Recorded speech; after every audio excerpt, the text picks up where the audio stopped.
No estudo de hoje, vamos ver os 7 subplanos do mundo astral, as 7 subdivisões, ou 7 faixas de realidade, como você queira chamar. O fato é que nós não vamos todos para o mesmo lugar após o desencarne. Todos vamos para o plano astral, isso é fato. Porém, o astral é subdividido em 7 regiões, 7 frequências diferentes. E hoje eu trouxe aqui um estudo para você ter uma noção do que se trata cada uma dessas faixas de realidade e quem vai para cada uma dessas faixas de realidade. Porque após o desencarne, iremos para um lugar onde a nossa consciência tenha afinidade e também os espíritos são agrupados de acordo com algumas características. Eu fiz esse estudo com base em 2 livros, que é A Sabedoria Antiga, de Annie Besant, e O Plano Astral, de Charles Webster Leadbeater. E também com base nas minhas experiências de projeção astral e também na força da ayahuasca.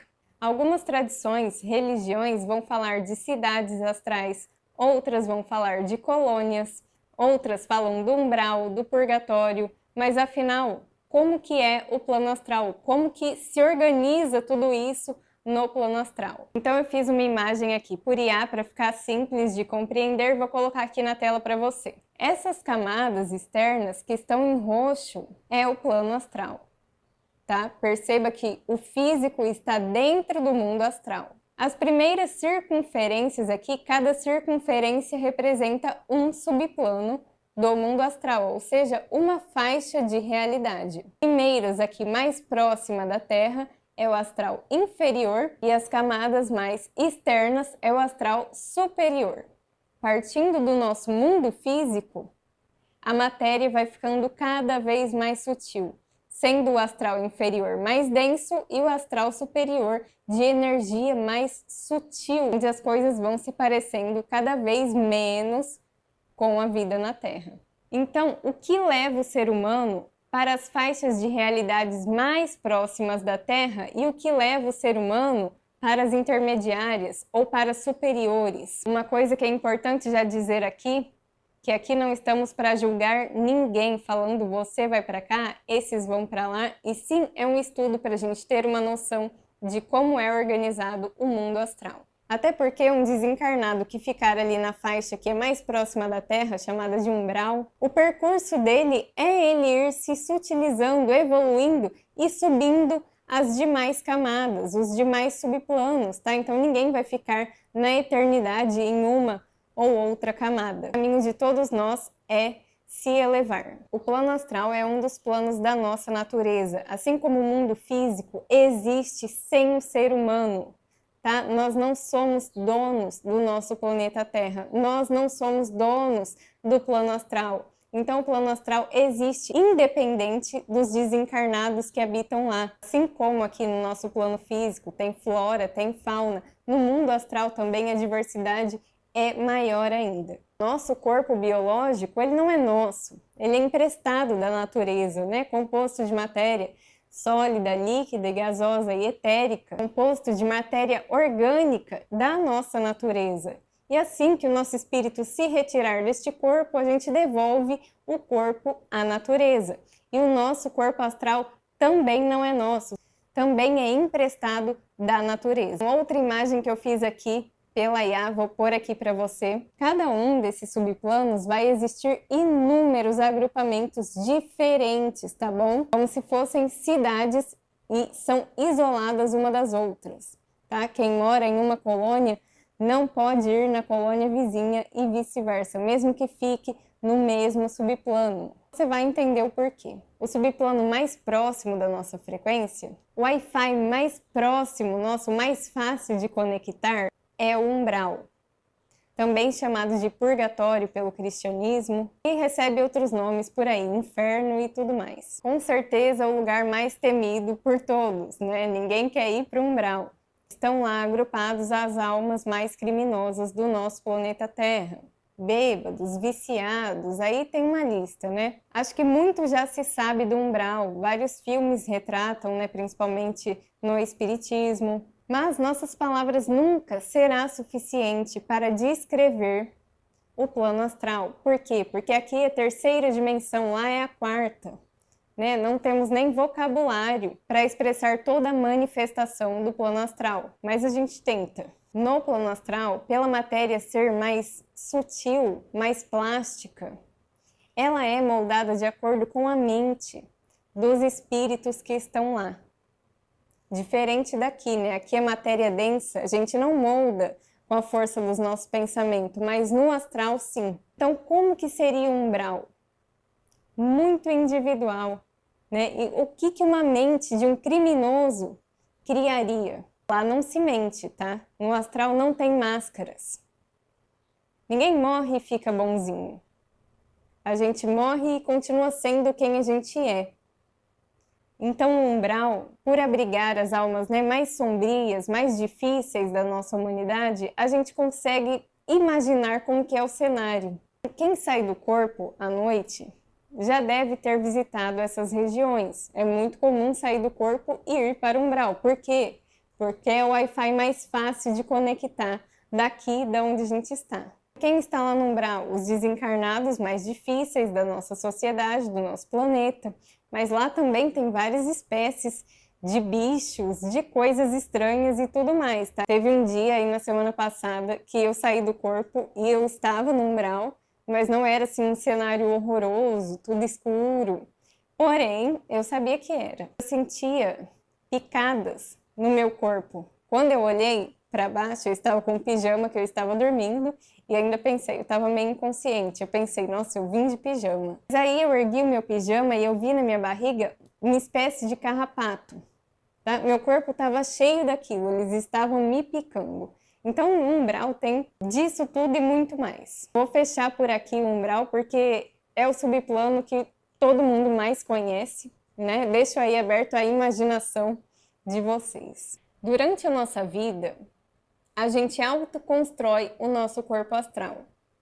Esse aqui é um assunto mais complicado e extenso, mas eu vou resumir só para você ter noção disso. Por quê? Porque é importante, né? Mais importante do que a gente saber os cenários e para onde podemos ir, é mais importante ainda a gente olhar para o aqui e o agora, coisas que podemos fazer no aqui e no agora, tá? Porque o passado, ele existe só na nossa lembrança e o futuro existe só na nossa imaginação.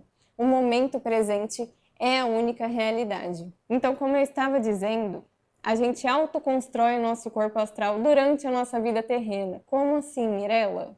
Veja bem, o nosso corpo biológico. Você pode até dizer, eu não construo o meu corpo biológico, né? A vida me deu, o universo me deu esse corpo, a herança dos meus pais, não fui eu que escolhi. Tá bom. Mas concorda comigo que a sua alimentação molda o seu corpo? Porque se você come exageradamente, você pode ficar obeso ou ter outros problemas de saúde. Se você não faz exercício, você pode ir ficando sedentário e depois até não conseguir mais andar. Cada vez que eu me alimento bem, né, o meu corpo agradece. Cada vez que eu me alimento exageradamente ou mal, o meu corpo sente também, as minhas células sentem. Então, sim, a gente autoconstrói o nosso corpo biológico, mas no astral é diferente, porque a matéria não é igual essa daqui. Se chama elemental do desejo. O que forma o nosso corpo astral?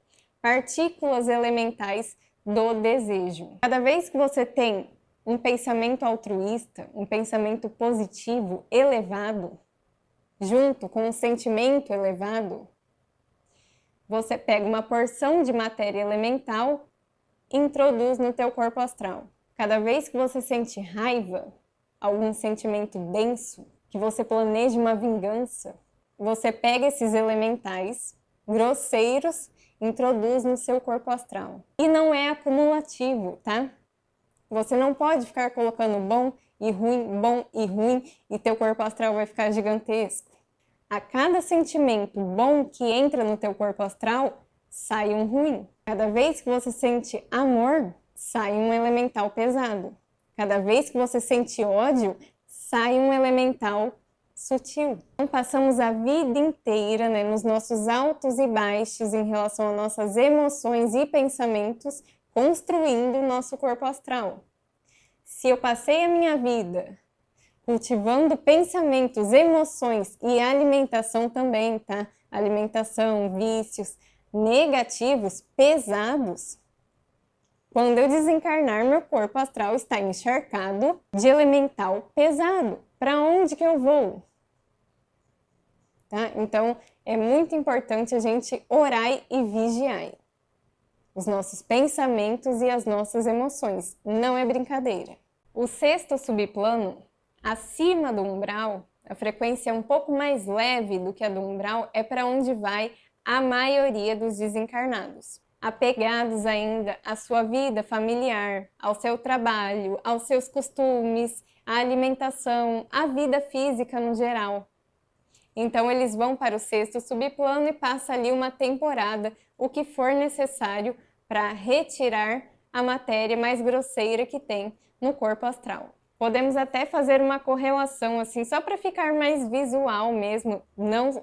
Não posso afirmar, né? Não posso afirmar isso, mas acredito eu que o nosso lar, que o Chico Xavier retratou, fica ali no sexto subplano do plano astral.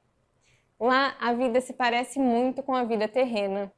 O plano de fundo é a Terra. Esses espíritos ainda têm acesso, familiaridade com a vida terrena. Não quer dizer que eles ficam vindo aqui toda hora. Às vezes eles estão lá num sonho bom, e aí os familiares que ficaram aqui, né, por desinformação, por ignorância, ficam chamando eles de volta para a Terra. Isso atrapalha a evolução, a subida do espírito.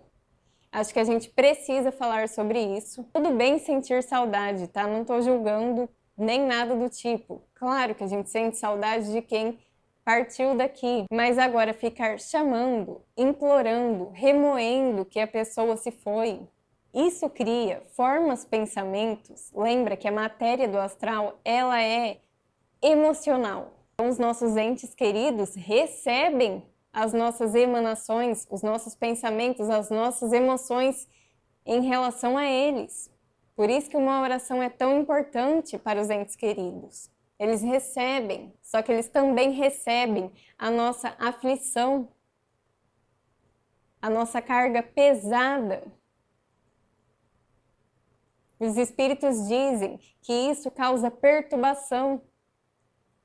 Porque o ente querido se foi, ele está num processo lá agora, um processo para caminhar para o plano mais alto da existência, para a verdadeira morada dele, que é a alma. Essa passagem pelo astral é temporária, é para fazer uma limpeza de emoções, de coisas densas que ele adquiriu na vida terrena.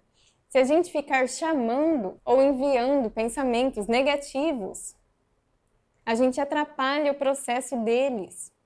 Fica chamando eles para olhar para cá, sendo que eles precisam olhar para lá, para o alto. Então é muito importante que a gente tenha aí essa consciência. Eu sei que a saudade bate, mas quando for pensar no ente querido, pensa com amor. Pega toda essa saudade, transforma em uma oração de amor, de carinho, que preencha ele. O que você gostaria de ouvir? Né? Se fosse você que está lá. Mensagens carinhosas, novidades, coisas boas. Você ia gostar de ver sua mãe, seu filho se lamentando, sofrendo porque você está lá, sendo que você não pode voltar para cá? Isso ia te deixar como?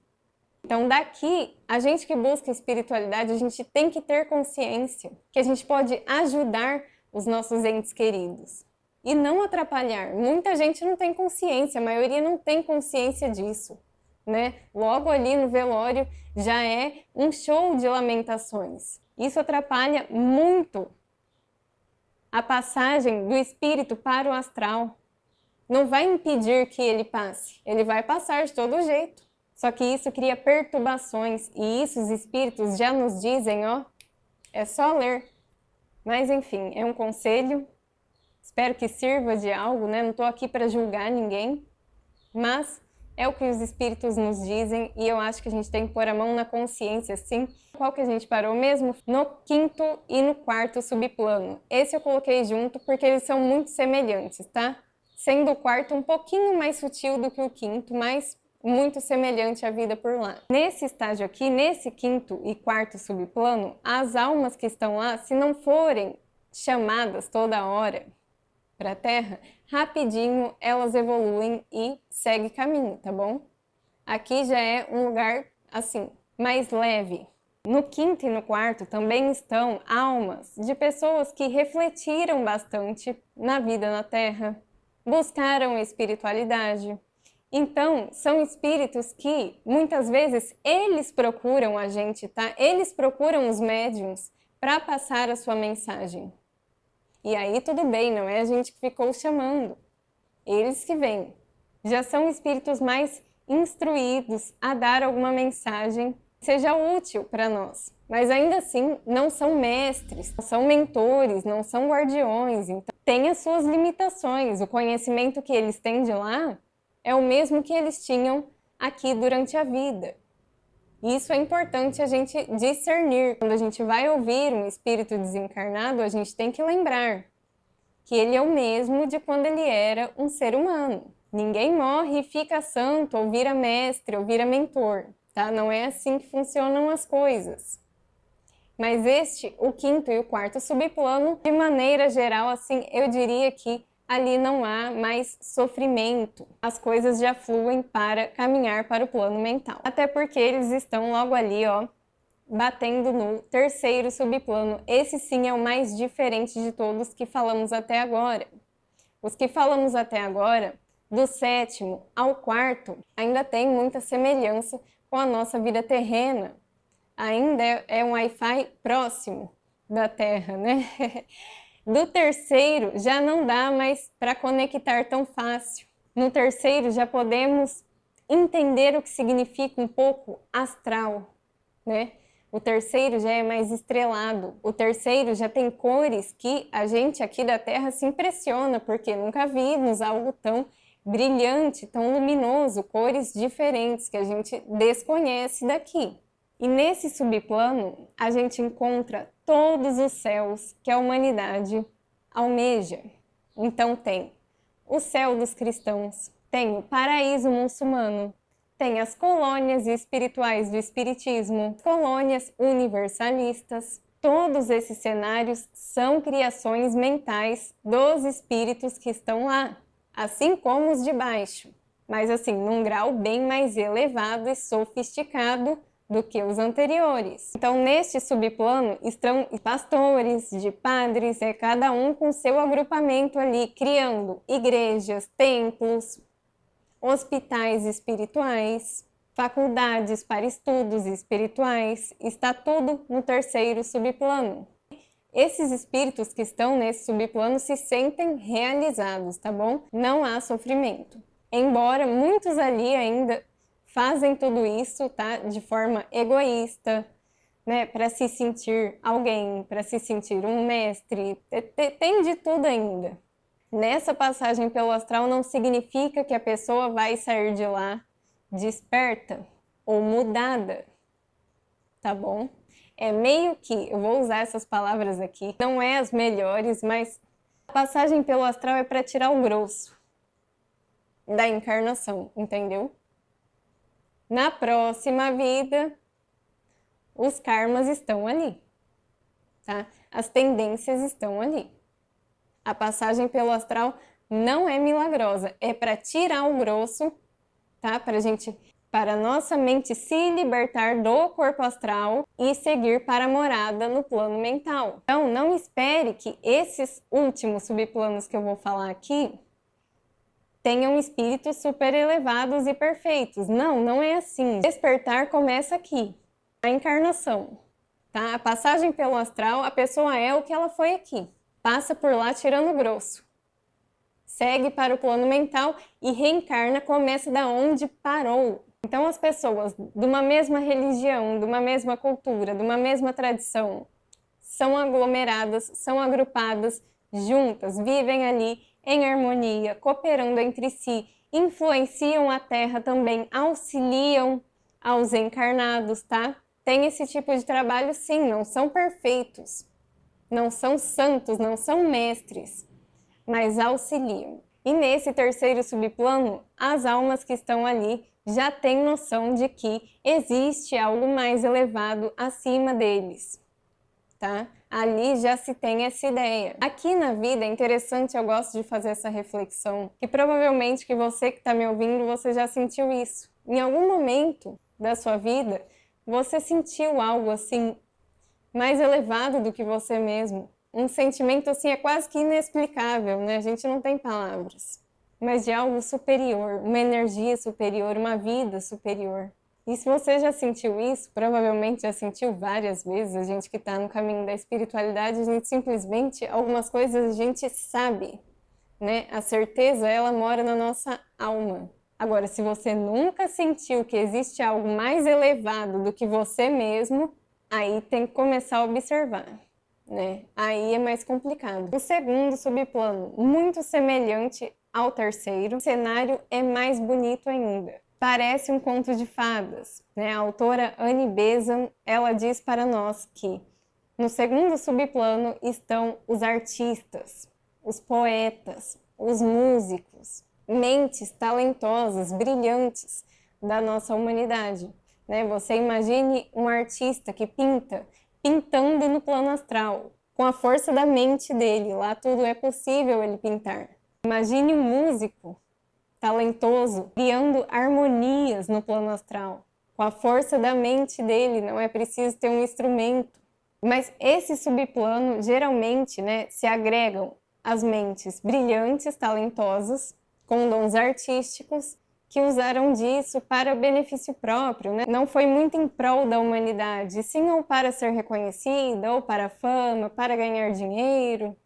Não deixam de ser brilhantes. Lembrando que não é porque a pessoa é artista, que super talentosa, que logo após o desencarne ela vai saltar para esse subplano super elevado. Assim como nós, ela vai ter que tirar o grosso. Pode ser um artista, mas que cometeu um crime, vai passar pelo umbral. Pode ser um artista apegado ao dinheiro, vai passar ali pelos primeiros subplanos, assim como nós. Mas existe este subplano onde os artistas podem criar, os poetas podem criar, e tem tudo de mais belo ali.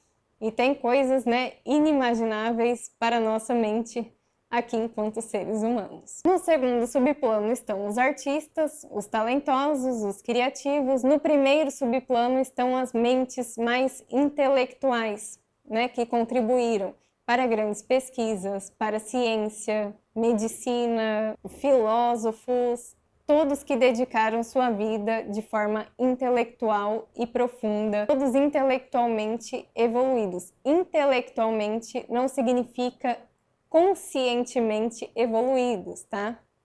Então, assim como no segundo subplano ficam os artistas, né, que dedicaram para ter fama, para ter dinheiro e tudo mais, que já fizeram a limpeza anterior, então agora mereceram estar neste segundo subplano. No primeiro estão as mentes geniais da nossa humanidade. E de lá eles continuam a fazer as pesquisas, desenvolvendo tecnologias e tudo mais. E também influenciam a gente aqui na Terra. Tudo que os desencarnados criam no astral, eles podem influenciar a nossa vida terrena aqui, seja mandando um insight, seja mandando uma inspiração, seja vindo e falando para o médium escrever. Existe essa troca e muito, tá? O nosso mundo físico, ele depende totalmente de influências astrais, tá? Não pense que o astral é um mundo ilusório, uma réplica do nosso mundo físico. É o contrário, tá? O nosso plano físico é uma réplica do plano astral. Mas não vá achando que, então eu quero ir para lá, cansei da vida aqui, não quero mais ficar aqui. Não, não é assim, tá? São etapas, são passagens que fazemos durante a nossa encarnação e temos que aproveitar cada uma dessas etapas da melhor maneira possível. Porque pular etapa, se é que você entende o que eu estou falando, é a pior coisa que você pode fazer da sua vida. Lembra que eu falei que a única realidade que existe é o momento presente. Presta bem atenção aqui, essa é a parte mais importante do nosso vídeo. Falamos de todos os subplanos que existem no plano astral, segundo as investigações de dois grandes clarividentes, tá? Teósofos, com base também em algumas outras tradições e também com as minhas experiências, enfim, um estudo profundo. Não é só por curiosidade. Eu acredito que a gente tem essa necessidade de respostas, né? A gente merece ter respostas. Tem até muitas tradições que dizem que para o homem não é dado o direito de saber os mistérios de Deus. Mas disso eu discordo. Estamos aqui exatamente para isso. Para descobrir os mistérios de Deus e aprender a existir com dignidade. Aprender a evoluir, porque do contrário, então eu iria acreditar que Deus me jogou aqui sem mais nem menos, sem motivo, no acaso, na aleatoriedade. E eu não acredito nisso. Mas como eu estava dizendo, esse estudo aqui não é para a gente ficar especulando o que existe aqui ou ali. Esse estudo aqui é profundo e é para te dizer que não importa em qual subplano você vai passar. Vai passar por todos. Em alguns você vai passar dormindo, em outros você vai passar acordado. Mas vai chegar um momento, isso é para todos os desencarnados. Vai chegar um momento que você vai ficar inconsciente. Assim como quando o seu corpo físico morreu, o seu corpo astral também vai morrer. E a sua mente vai se libertar. E a hora que ela acordar no plano mental, você vai sentir alegria, você vai sentir uma felicidade intensa, ilimitada, que você nunca experimentou daqui da Terra. Neste momento, você vai estar na sua verdadeira morada, que é chamada de plano mental, Devachan, o céu para os cristãos, o mundo dos deuses. Cada tradição dá um nome, mas esse é o destino final de todos nós. Final não, lá é o nosso início e é o nosso fim, é a nossa morada. Sempre retornaremos para lá, independente de qual subplano você passou pelo mundo astral. Você vai chegar no plano mental. E de lá, aí sim, se for o caso, você vai reencarnar novamente, do ponto da onde você parou.